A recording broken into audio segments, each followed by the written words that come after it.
Bien, ce matin, nous allons poursuivre notre série de messages sur le thème du péché. Alors, puisque je sais que vous avez une très bonne mémoire, je voudrais savoir ce que vous avez pu retenir, plus ou moins, de la semaine dernière. On a parlé du péché. Vous m'avez donné une petite liste que j'ai conservée et sur lesquelles on va revenir de temps en temps.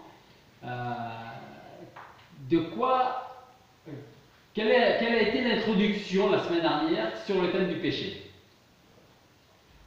Qu'est-ce qui vous a marqué le plus? On va regarder les péchés dans une différente façon ou un différent angle. Que nous allons voir le péché sous un angle différent. C'est ça. D'accord? Quoi d'autre?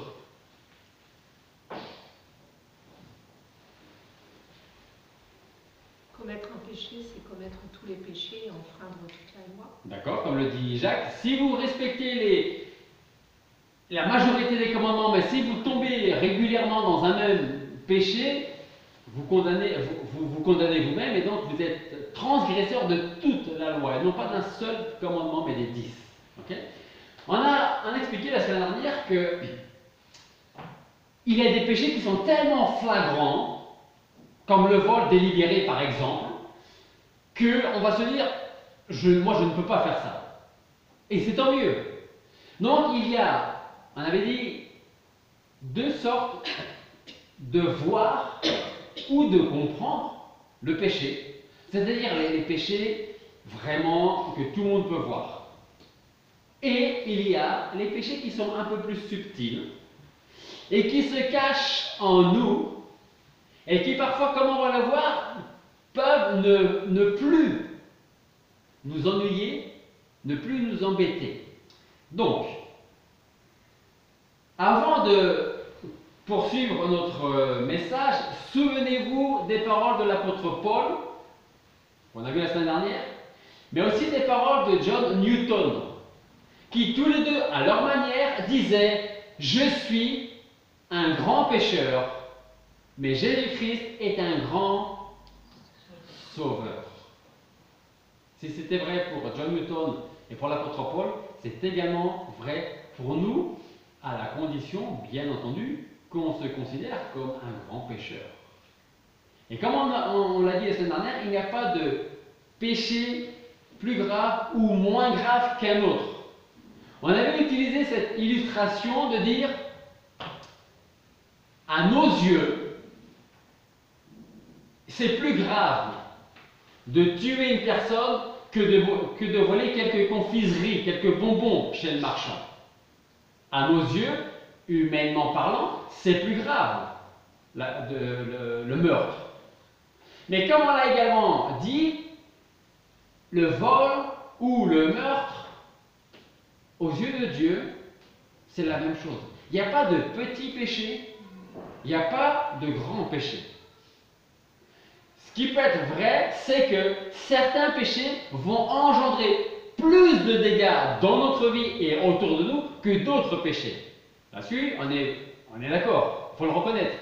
Mais aux yeux de Dieu, il n'y a pas de petits péchés ou de grands péchés. Vous connaissez ce terme, je ne sais pas si c'est vraiment un terme français ou si on le trouve en Angleterre ou dans d'autres pays, ou en Hollande, cette phrase qui nous dit « c'est mon petit péché mignon ». Hein? Il n'y a pas de petit péché mignon, même si on comprend ce qu'on veut dire quand on utilise ce terme. Mon petit péché mignon, ça va être les bonbons, ça va être le sucré, le salé, ça peut être le chocolat, merci. Hein? Voilà.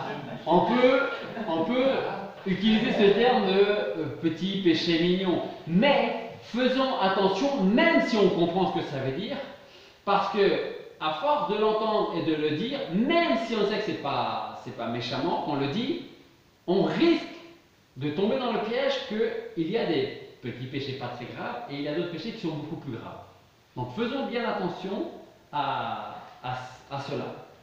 Donc avant de parler de ces péchés que nous pourrions qualifier de pas très graves, et là on parle pour chacun peut le prendre pour lui-même, ces péchés qu'on pourrait considérer comme pas très graves, voire acceptables, que nous allons étudier à partir d'aujourd'hui, Rappelez-vous que Jésus-Christ peut, comme on l'a dit la semaine dernière, nous délivrer et nous guérir de notre cœur mauvais.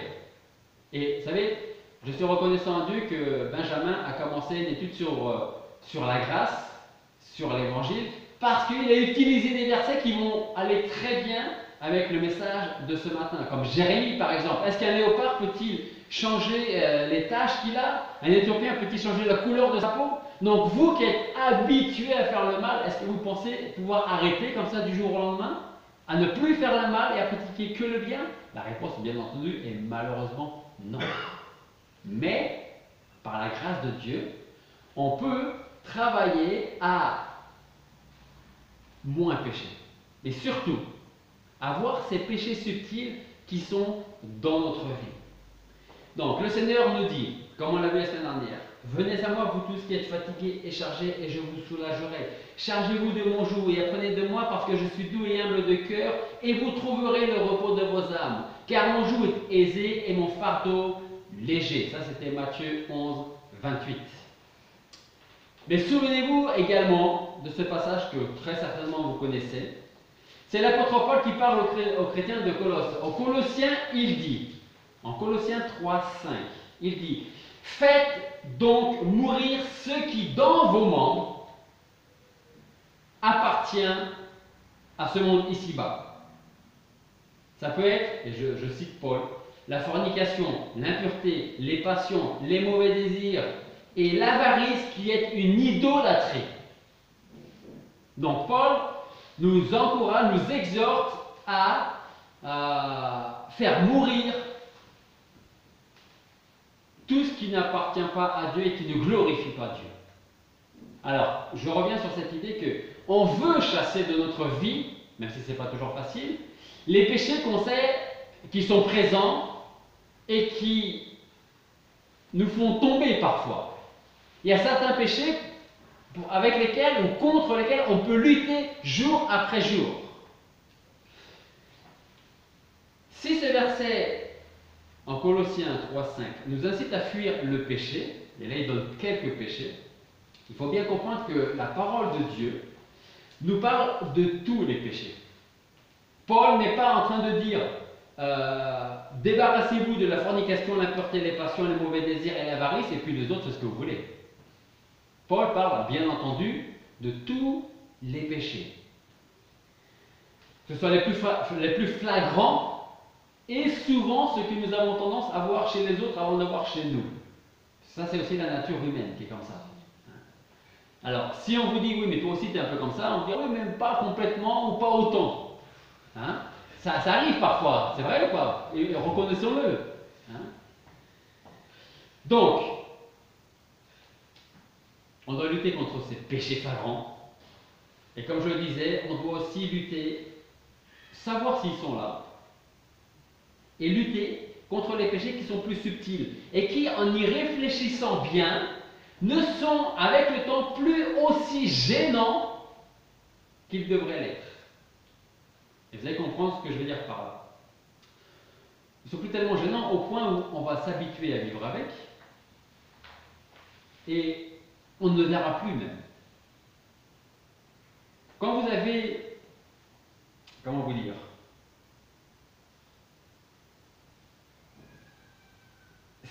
quand on est jeune, on a envie d'être beau, d'être belle, et on n'a pas envie d'avoir quelque chose qui déplaise aux garçons, aux filles, physiquement. Mais celui qui, le jeune ou le moins jeune peut-être, qui passe au-delà de ça, va vivre avec ce que certains considèrent comme un handicap, et ça ne va pas le gêner du tout. Là où je veux en venir, c'est que les péchés subtils, on les remarque, et après on finit par plus les remarquer. Et c'est là qu'est le problème, voire le danger. Je vais m'expliquer, vous allez voir. On va commencer avec un premier péché, l'impiété. Alors, avant de savoir si nous sommes impies, qu'est-ce que l'impiété? L'impiété, c'est quoi l'impiété?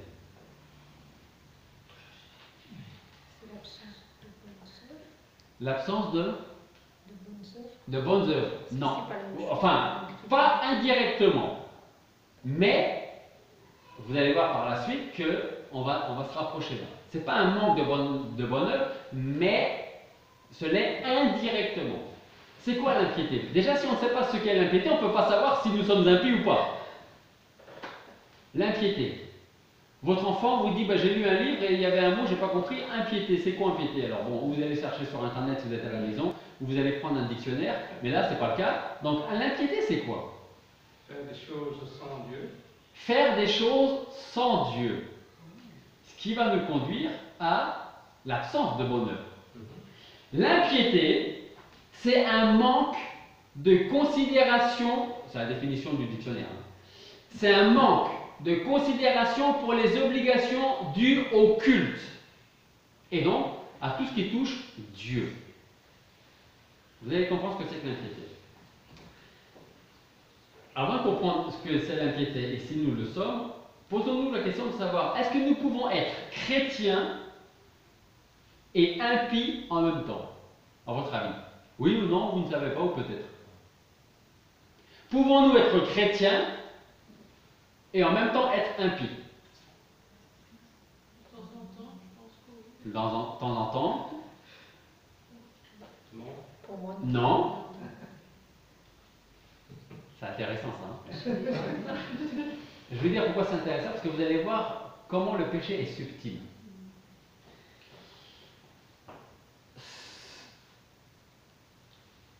On a tous, sauf ceux qui habitent à Rouillac peut-être, on a tous des voisins proches. Non, ils ont des voisins aussi à Rouillac. Des voisins, des collègues de travail, des membres de la famille peut-être, qui ne veulent pas du tout croire en Dieu.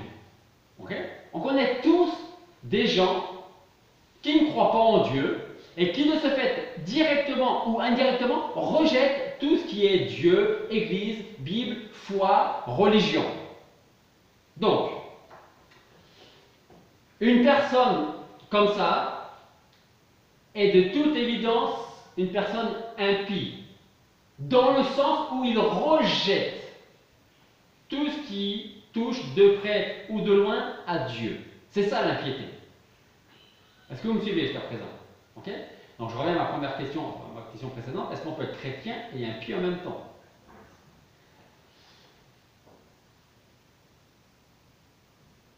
Est-ce que vous pensez qu'il y a des gens qui sont vraiment, et là je parle de gens non chrétiens, est-ce que vous pensez qu'on peut rencontrer des gens non chrétiens, mais des gens qui sont honnêtes, qui respectent la loi, qui sont droits? Est-ce que déjà des gens comme ça existe? Oui. Ça existe, là-dessus on est d'accord. Ok? Est-ce que ces mêmes personnes, honnêtes, droites, qui respectent la loi sans croire en Dieu, sont des personnes impies? Oui, parce qu'on a dit ce qu'était l'impiété. Donc, vous allez comprendre où je veux en venir. Donc, quelqu'un qui est droit, qui respecte la loi, qui marche selon la loi, qui fait même du bien autour de lui, mais qui ne croit pas en Dieu ou qui rejette Dieu, est une personne impie malgré le bien qu'elle fait. Pouvons-nous être chrétiens et impies? Là, ça devient, c'est possible. Tout à l'heure, c'était non, maintenant, c'est possible. Dans quelle mesure pouvons-nous être impies alors que nous prétendons être chrétiens? Donc, pour répondre à la question, pouvons-nous être chrétiens et impies? La réponse est tout simplement oui. Et on va voir de quelle manière. La réponse à la question pouvons-nous être chrétiens et impies est malheureusement assez simple, la réponse. Pourquoi? Parce que, comme l'a dit, alors j'aime bien parce que maintenant je connais leur prénom en français, Guillaume, tout à l'heure, a dit l'impiété c'est faire des choses sans Dieu. Est-ce que le chrétien fait des choses sans Dieu alors qu'il devrait demander la vie à Dieu? Oui. L'impiété, c'est faire des choses sans Dieu. pour un autre chrétien et impie, oui. Et vous allez un peu plus comprendre, vous allez voir. Le péché d'impiété consiste trop souvent à vivre nos journées sans toujours penser au Seigneur. C'est-à-dire que nous allons vivre très souvent nos jours sans rechercher la volonté de Dieu. Pendant que j'écrivais ça, je pensais à l'apôtre Paul qui disait prier sans cesse. On est bien conscient que prier sans cesse, ça ne veut pas dire prier 24 heures sur 24, 7 jours sur 7. C'est tout simplement impossible. Ok? Mais, en ce qui concerne l'impiété, c'est exactement la même chose. Ou plutôt en ce qui concerne la piété, c'est exactement la même chose. Ça veut dire qu'il faut remettre chaque jour notre vie au Seigneur et lui demander sa volonté concernant des projets qu'on peut avoir, des décisions à prendre et qui nous dirigent dans notre journée de travail si on travaille, à l'école si on est à l'école, en retraité ou autre. Nous vivons pas toujours en cherchant la gloire de Dieu, sans chercher la gloire de Dieu. Pourtant, que nous dit le Seigneur lui-même en Matthieu 6,33 et qu'on a chanté? Le Seigneur dit, cherchez premièrement le royaume de Dieu et sa justice. Et toutes les choses pour lesquelles vous vous inquiétez, des choses normales, qu'est-ce qu'on va manger, comment on va être vêtu, comment on va payer nos factures, comment on va... Toutes les questions qu'on peut se poser, c'est ensuite que Dieu va s'en charger. Mais le Seigneur lui-même, qu'est-ce qu'il dit en premier? Il dit, cherchez d'abord, premièrement, le royaume de Dieu et laissez-moi m'occuper du reste en ce qui vous concerne. Mais parfois, notre nature va faire en sorte que nous allons d'abord rechercher comment manger, comment s'habiller, comment vivre, pour ensuite, une fois qu'on a trouvé comment manger, comment s'habiller, comment vivre, pour dire merci Seigneur parce que tu m'as tout donné. C'est vrai ou pas? Ah oui. Hein? Alors que le Seigneur nous dit tout à fait le contraire, il dit cherchez d'abord le royaume de Dieu, mon royaume, et ma justice. Donc, quand on considère l'impiété sous cette forme-là, on se rend compte que ce péché peut être subtil et pourtant nous vivons avec. Parce que nous ne sommes pas toujours désolés le soir quand on se couche de dire Seigneur, je suis désolé parce que je n'ai pas cherché durant toute la journée à te plaire. Je n'ai pas cherché durant toute la journée à faire ta volonté. Je n'ai pas cherché à connaître ta volonté. Mes regards n'étaient pas toujours tournés vers toi. Mes pensées n'étaient pas toujours tournées vers toi. Mes paroles n'étaient pas toujours tournées vers toi. Alors, on peut se dire, oui, mais si je travaille, je ne peux pas passer mes 8 heures de travail à penser à Dieu, à prier avec Dieu et à chanter des cantiques à Dieu. C'est vrai. Mais si on veut être sincère avec nous-mêmes, on est plus absorbé par les choses qui nous entourent, le travail, les enfants, les parents, que par Dieu lui-même, trop souvent. C'est pour dire qu'il est facile de vivre d'une manière impie, tout en menant une vie honorable, une vie droite. Si donc le Seigneur est souvent absent de notre quotidien, cela revient à vivre de la même manière que la personne qui dira « je ne crois pas en Dieu ». Un exemple concret. Combien de temps, en tout cas de ce que la Bible nous enseigne, combien de temps pensez-vous que le Seigneur lui-même, quand il était ici-bas pendant 3 ans, passait de temps dans la prière? Alors, on ne peut pas donner d'heure. Mais je pense qu'il priait beaucoup plus souvent que nous, certainement beaucoup plus longtemps que nous, et ses pensées étaient toujours tournées vers Dieu. On n'est pas le Seigneur, on n'est pas parfait, mais que cela ne nous arrête pas. Il faut bien prendre conscience que trop souvent, on vit notre vie comme si Dieu n'existait pas. Et de temps en temps, on va prier avant de manger, avant de se coucher, pour quelque chose de particulier dans la journée, d'un projet que nous avons. Mais souvent, ça va s'arrêter là.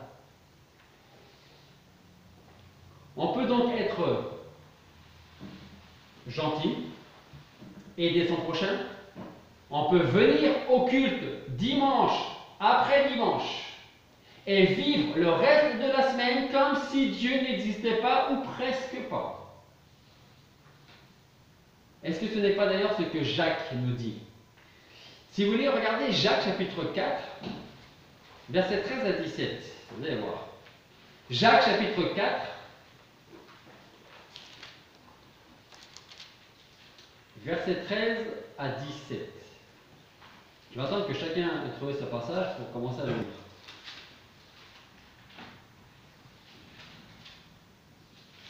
Pendant que vous cherchez, sachez une chose. Jacques s'adresse aux chrétiens dans le passage qu'on va lire. Donc, on peut dire qu'il s'adresse aussi à nous. Dieu s'adresse à nous à travers Jacques. Et qu'est-ce que Jacques dit? Je m'adresse maintenant à vous qui dites. Nous irons aujourd'hui ou demain dans telle ville. Nous y passerons une année, nous trafiquerons, c'est-à-dire, c'est pas le terme de trafiquer, c'est le terme de travailler. Okay, c'est peut-être même ce que vous avez dans certaines versions. Et nous gagnerons. Jacques dit, vous ne savez pas ce qu'il en sera de demain. Car qu'est-ce que votre vie? Ce n'est qu'une vapeur qui paraît pour un peu de temps et qui s'évanouit ensuite. Alors, au lieu de dire aujourd'hui ou demain, on va aller dans telle ville, on va marchander, on va travailler, on va gagner de l'argent, on va construire une maison, on va s'acheter une nouvelle voiture, on va faire de nouveaux projets, Jacques dit au lieu que vous devriez dire si le Seigneur le veut. Vous voyez la différence? Dieu n'est pas contre les projets. Mais Dieu veut, même s'il les connaît, qu'on lui présente nos projets avant même de commencer à les mettre en place, ces projets. Parce que si Dieu ne veut pas, il n'y aura aucun début et donc aucune fin à ces projets. Donc, il y a ceux qui disent on va faire ça et ça et ça, et Jacques les reprend en leur disant seulement si Dieu le veut. Donc il continue, Jacques. Au lieu que vous devriez dire si le Seigneur le veut et si nous vivons, dans ce cas-là, nous ferons ceci ou nous ferons cela. Mais maintenant, vous vous glorifiez dans vos vanteries. Toute présomption de cette sorte est mauvaise. Celui-là, donc, pêche parce qu'il connaît le bien et il ne le fait pas. Et ce bien en question dont parle Jacques là, c'est de savoir que tout dépend de Dieu. Notre vie, notre avenir, nos projets, nos familles, nos enfants, nos parents, notre travail, tout est entre les mains de Dieu. Et nous, qu'est-ce qu'on va dire en tant que chrétiens? Eh bien, demain je vais faire ça, et puis je vais faire, après-demain je vais faire tel projet, et ensuite on verra si Dieu ouvre les portes, et on verra si Dieu bénit. Franchement, on ne réagit pas trop souvent comme ça. On dit on va faire, et puis on verra bien si les portes s'ouvrent ou pas. Si elles ne s'ouvrent pas, c'était pas volonté de Dieu. Si elles s'ouvrent, tant mieux, et on continue à avancer. Mais Jacques est en train de dire c'est bien d'avoir des projets. Et Dieu n'est pas contre les projets. Mais au lieu de dire on y va et on verra, parce qu'on risque de tomber et de se faire très mal, Jacques dit demandez d'abord à Dieu ce qu'il en pense. Mettez entre ses mains vos projets. Et c'est à ce moment-là qu'il ouvrira ou pas les portes. Parce que ça peut être une très grave erreur de dire on y va et on verra bien.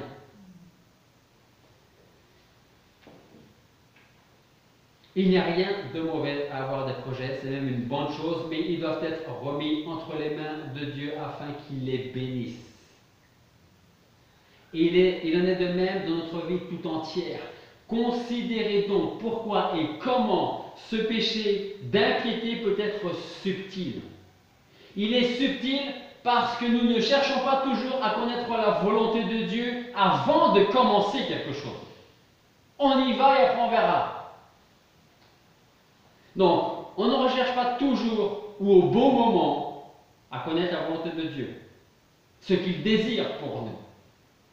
Alors on se félicite peut-être de ne pas avoir ces grands péchés que d'autres ont et qui sont tellement visibles chez les autres et pas chez moi, mais on a toujours ce péché, en tout cas le péché de ce matin, qui est l'impiété, qui est là au fond de notre cœur et qui nous pousse à faire des choses sans Dieu. Et vous savez ce qui est vrai? C'est qu'une fois qu'on a commencé à entreprendre quelque chose et qu'on voit que ça ne marche pas, on dit mais pourquoi Seigneur tu bénis pas?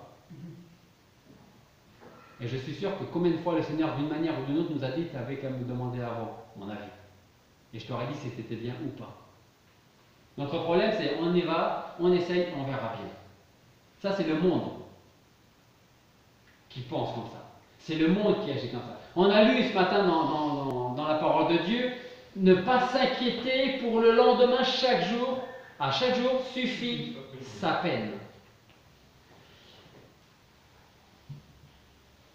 En réfléchissant bien et en considérant les paroles de Paul aux Colossiens quand il dit « C'est pourquoi, depuis le jour où nous l'avons appris, nous n'avons cessé de prier pour vous et de demander que vous soyez remplis de la connaissance de sa volonté en toute sagesse et intelligence spirituelle, de telle sorte que vous vous conduisiez d'une manière digne du Seigneur pour lui plaire en toutes choses, portant des fruits, on parlait de fruits tout à l'heure, d'œuvres, et en toutes sortes de bonnes œuvres, et croissant dans la connaissance de Dieu, fortifié en toute manière selon sa puissance glorieuse pour avoir toute patience et constance avec joie. Ça c'est Colossiens 1, versets 9 à 11. Et je vais vous relire juste une phrase dans ce passage-là. Parce que il faut faire attention de ne pas tomber dans ce piège de l'impiété dans notre propre vie. Mais, il y a autre chose sur laquelle on doit faire attention. C'est de ne pas entretenir un frère, une sœur en Christ dans ce même péché d'impiété. Je vous rappelle, l'impiété, c'est mettre, même si c'est pendant un certain temps, de côté tout ce qui touche à Dieu. Donc, on peut vivre des choses dans notre vie qui vont peut-être nous faire dire « Je ne reviendrai plus à l'église parce que puisque c'est comme ça, Dieu m'a abandonné. Je suis en colère contre Dieu. » On doit aider ces gens qui vivent cette situation-là. On doit les aider, on doit les soutenir, mais on ne doit pas les maintenir dans ce péché d'impiété. Parce qu'on sera aussi coupable qu'eux. Et quand vous quittez l'église parce que vous êtes déçu par Dieu, parce qu'il m'a abandonné, ou il n'a pas béni mes projets, ou pour telle ou telle raison, et que, imaginez c'est mon cas, c'est encore plus simple, ok? Et vous allez m'aider d'une certaine manière, et si je vous dis, je ne veux plus entendre parler de Dieu, et je vis ma vie maintenant comme si Dieu n'existait pas, même si je ne vous le dis pas, je le vis, vous ne devriez pas m'encourager là-dedans. Parce que vous êtes aussi coupable que moi qui le fais. Au contraire, vous devriez m'aider, et je pense que chacun le ferait, à reprendre confiance en Dieu, et peut-être à réaliser que ce n'est pas Dieu qui m'a abandonné, mais que c'est peut-être moi qui ai abandonné Dieu. C'est peut-être moi qui ai mis en place des projets que Dieu n'a pas bénis parce que ce n'était pas dans la volonté de Dieu. Et moi qui pensais que Dieu allait me conduire et me bénir dans tout ce que j'allais entreprendre, il ne l'a pas fait. Mais il ne l'a pas fait pourquoi? Parce que je ne lui aurais pas présenté ces projets avant que je les commence. Donc faisons attention de ne pas tomber dans le piège d'aider quelqu'un qui vit dans l'impiété, qui met les choses de Dieu à part. Et qui peut-être même un jour vous dira, ou je vous dirai, quand ça ira mieux, je reviendrai à l'église. Mais ne mettons pas sur le dos de Dieu nos fautes, nos responsabilités et nos erreurs. Parce que ce n'est pas Dieu qui nous pousse dans les erreurs. Ce n'est pas Dieu qui nous pousse à faire des choses qu'il ne faut pas faire. C'est notre nature. Donc, cette phrase, parce que je ne voulais pas donner du verset en Colossiens 1, 9 à 11, c'est cette phrase. Donc il dit que vous soyez remplis de la connaissance de la volonté de Dieu. Ça évite de vivre dans l'impiété. Et Paul dit encore que vous soyez remplis de toute sagesse et de toute intelligence spirituelle, autrement dit de toute sagesse et connaissance de Dieu. Pourquoi? Pour que de telle sorte, si vous êtes remplis de la connaissance de sa volonté, de sa sagesse, de son intelligence, alors vous vous conduirez d'une manière digne du Seigneur pour lui être agréable, pour lui plaire en toutes choses. Vous voyez où l'impiété peut nous amener?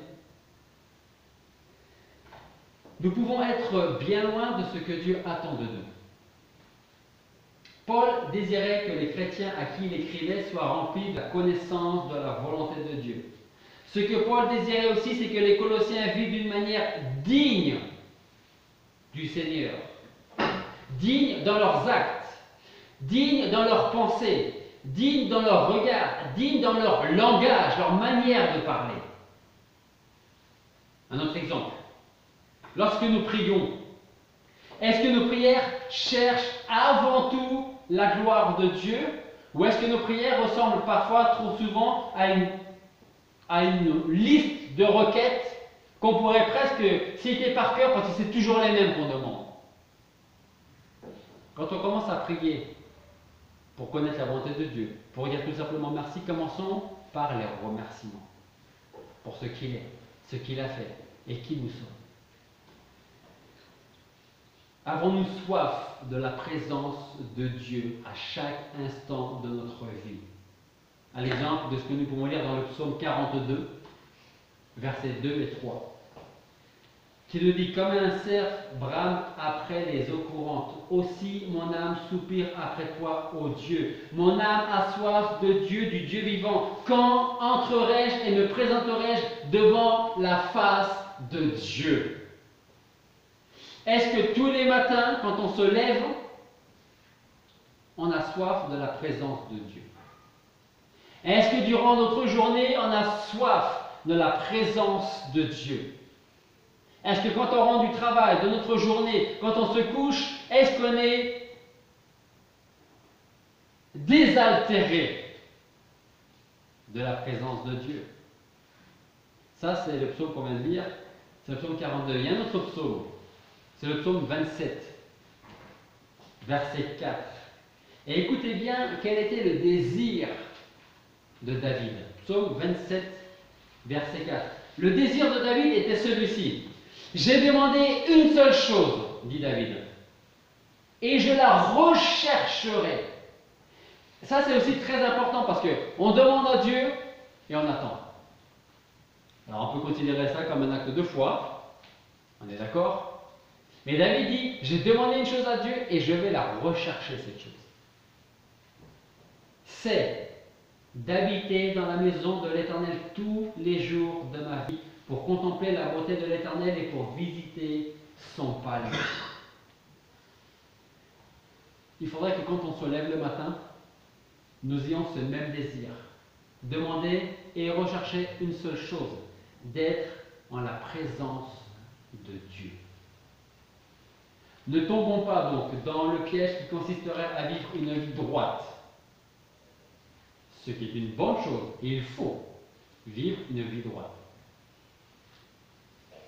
Même être actif au sein de son Église. Mais on peut faire tout ça sans la soif de Dieu. Alors posons-nous la question donc de savoir si Dieu pourrait prononcer les mêmes paroles envers nous qu'il a prononcées envers Job.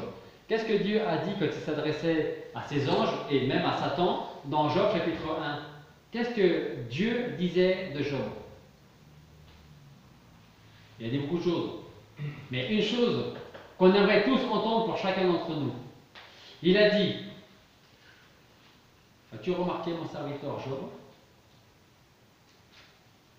Vous n'aimeriez pas que le Seigneur dise: as-tu remarqué mon serviteur ou ma servante, Benjamin, Raph, Laetitia? votre prénom. Il n'y en a pas un autre comme lui sur la terre. Ou un autre comme elle, une autre comme elle. Intègre, droit, craignant Dieu, se détournant du mal. Et je peux vous garantir que s'il y en a bien un qui pouvait être en colère contre Dieu et rejeter tout ce qui touche à Dieu, c'est bien Job. Il a tout perdu. Il a juste gardé sa femme. Et encore, sa femme lui disait, renie Dieu et meurs. Elle était d'une sagesse, elle aussi. Hein. Mais Job a poursuivi son but. La piété. Pas l'impiété. Qui consiste à vivre sans Dieu. Il aurait pu. On connaît tous quelqu'un, probablement, de chrétien, qui a dit, j'ai tout perdu, je rejette Dieu. Et voilà l'exemple de Job. Et on voit à la fin de Job qu'il a eu de nouveaux enfants. Et que tout ce qu'il a reçu après ces épreuves, s'était multiplié par rapport à ce qu'il avait au début, avant les épreuves. Dieu dit, as-tu remarqué mon serviteur Job? Est-ce que Dieu peut dire la même chose pour chacun d'entre nous? Dieu est toujours au centre de la vie de ceux qui craignent son nom. Si nous avons le désir d'avoir Dieu au centre de notre vie, si nous désirons véritablement lui plaire, alors il transformera notre vie. C'est aussi le meilleur moyen pour vaincre le péché de l'impiété. Dieu avant toute autre chose et toute autre personne. Dieu d'abord. Cherchez premièrement mon royaume et ma justice. Paul disait au jeune Timothée, et je vais m'arrêter avec ça, Paul disait au jeune Timothée, rejette les fables profanes et extravagantes et exerce-toi à la piété. C'est l'inverse de l'impiété. Paul dit exerce-toi. Ça veut dire quoi s'exercer? Est-ce que c'est un don quand on a besoin de s'exercer? C'est pas un don. Un don, on n'a pas besoin de travailler. Un don, une qualité. Là, Paul est en train de dire travaille, exerce-toi à la piété. Parce que c'est pas dans notre nature humaine d'être pieux. Bien au contraire. Et je termine avec 2 versets pour ce matin. Psaume 63, versets 2 à 9. Psaume 63, verset 2 à 9, qui dit « Ô Dieu », et que ce passage soit notre prière. « Ô Dieu, tu es mon Dieu. Je te cherche au point du jour. Mon âme a soif de toi. Ma chair te souhaite dans cette terre aride, desséchée, sans eau, pour voir ta force et ta gloire comme je t'ai contemplé dans le sanctuaire. Car ta bonté est meilleure que la vie, mes lèvres chanteront ta louange. Ainsi je te bénirai pendant ma vie, j'élèverai mes mains en ton nom. Mon âme est rassasiée comme de moelle et de graisse. Ma bouche te loue avec des cris de réjouissance quand je me souviens de toi sur mon lit et que je médite sur toi pendant les veilles de la nuit. Car tu as été mon secours. Aussi je me réjouirai sous l'ombre de tes ailes. Mon âme s'est attachée à toi pour te suivre et ta droite me soutient. Vous voulez chasser l'impiété dans votre vie? Nous voulons chasser l'impiété. Mettons en pratique ce passage-là. Et le dernier passage, c'est Paul qui dit aux Corinthiens, dans 1 Corinthiens 10, 31, tout ce que vous faites, et d'un exemple de manger ou de boire, ou quoi que vous fassiez, donc Paul est en train vraiment de prendre le basique de la vie. Quoi que vous mangiez, quoi que vous buviez, quoi que vous fassiez, faites tout, pourquoi? Pour la gloire de Dieu. Est-ce que notre vie, notre journée, nos journées, sont toutes dirigées vers la gloire de Dieu? Si on veut répondre sincèrement, je pense qu'on dira non. Ça ne veut pas dire qu'on ne cherche pas. Et c'est bien. Et il faut continuer à demander à Dieu de nous aider Mais je ne pense pas que quelqu'un ici puisse dire tous les jours, toutes les heures, toutes les minutes, je cherche moi à rendre gloire à Dieu. Ça m'étonnerait. En plus de ces passages de la parole de Dieu, demandons au Seigneur donc de nous rendre plus conscients de sa présence. Il voit ce que nous faisons. Pensez au psaume 139. Il entend tout ce que nous disons. Il connaît notre cœur, alors exerçons-nous à le mettre toujours à la première place, afin que ce péché d'impiété ne demeure plus en nous. Prions.